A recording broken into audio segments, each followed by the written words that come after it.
नमस्कार. आकाशवाणी औरंगाबाद केंद्राच्या दुपारी 1च्या बातमीपत्रात मी वैभवी जोशी आपलं स्वागत करते.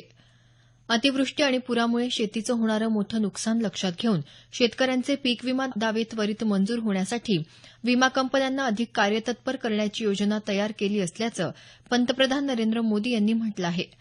आकाशवाणीवरून प्रसारित होणाऱ्या मन की बात या कार्यक्रमाच्या 34व्या भागात ते आज बोलत होते. देशात लागू करण्यात आलेला वस्तू आणि सेवा कर कायदा अर्थव्यवस्थेवर सकारात्मक परिणाम करत असल्याचं ते म्हणाले. ही केवळ एक सुधारणा नसून प्रामाणिक संस्कृतीला बळ देणारी आणि सामाजिक सुधारणा करणारी गोष्ट असल्याचं ते म्हणाले.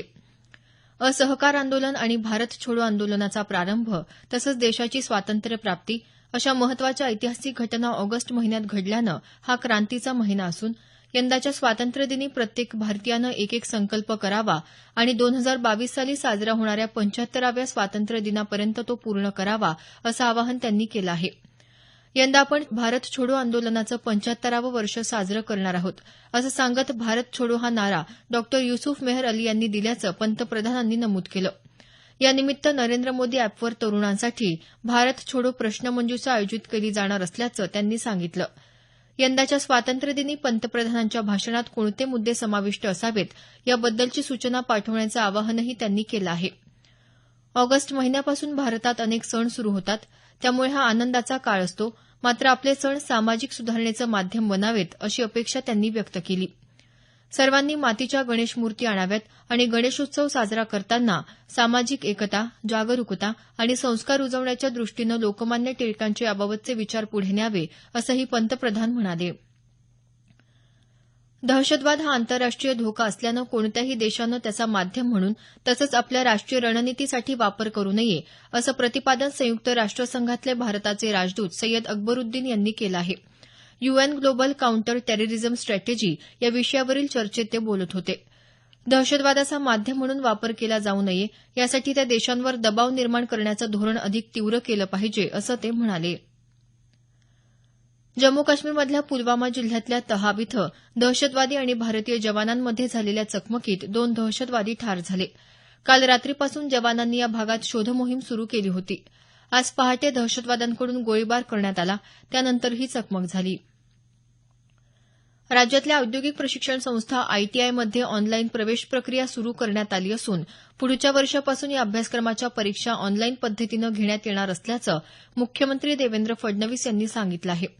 मुंबई इथं झालेल्या कौशल्य विकास आणि उद्योजकता विभागाच्या आढावा बैठकीत ते बोलत होते. केंद्रीय कौशल्य विकास आणि उद्योजकता राज्यमंत्री राजीव प्रताप रुडी यावेळी उपस्थित होते. केंद्र सरकारच्या शिकाऊ उमेदवारी कायद्यात सुधारणा करण्यात आली असून राज्यातल्या युवकांना जास्तीत जास्त प्रशिक्षणार्थी म्हणून संधी मिळवून देण्यात महाराष्ट्रानं आघाडी घेतली असल्याचं मुख्यमंत्री म्हणाले. सार्वजनिक क्षेत्रातल्या कंपन्यांच्या पुढाकारातून राज्यातल्या औद्योगिक प्रशिक्षण संस्थांचं आधुनिकीकरण होत असल्याची बाब कौतुकास्पद असल्याचं राजीव प्रताप रुडी यावेळी म्हणाले. राज्यात कायदा आणि सुव्यवस्था राखण्यासाठी तसंच गुन्ह्यांची उकल करण्यासाठी पोलीस खात्यानं तंत्रज्ञानाच्या सहाय्यानं कामाचा दर्जा आणि कार्यक्षमता वाढवावी असं आवाहन मुख्यमंत्री देवेंद्र फडणवीस यांनी केलं आहे. मुंबई इथं राज्याच्या पोलीस मुख्यालयात वरिष्ठ पोलीस अधिकाऱ्यांच्या परिषदेत ते बोलत होते. उस्मानाबाद जिल्ह्यातल्या तुळजापूर इथल्या तुळजाभवानी मंदिरातले सर्व लिलाव यापुढे ऑनलाईन पद्धतीनं केले जाणार आहेत. यासाठी तुळजापूर मंदिर संस्थानातल्या सर्व कर्मचाऱ्यांना उस्मानाबादच्या राष्ट्रीय सूचना विज्ञान केंद्राच्या वतीनं प्रशिक्षण देण्यात आलं. राज्य सरकारनं 1 लाख रुपये किंवा त्यापेक्षा जास्त राखीव किमतीच्या लिलावासाठी लिलाव प्रणालीचा वापर 1 जानेवारी 2015 पासून बंधनकारक केला आहे. जायकवाडी धरणातला पाणीसाठा 45% पोहोचला आहे. धरणातला जिवंत पाणीसाठा 983 दशलक्ष घनमीटरवर पोहोचला आहे. धरणात सध्या 40,000 घनफूट प्रतिसेकंद वेगानं पाण्याची आवक सुरू आहे. सातारा जिल्ह्यातल्या कोयना धरणात सध्या 82.54 दशलक्ष घनमीटर एवढा पाणीसाठा झाला आहे. याबरोबरच हे बातमीपत्र संपलं. आमचं यानंतरचं बातमीपत्र सायंकाळी 5:25 मिनिटांनी.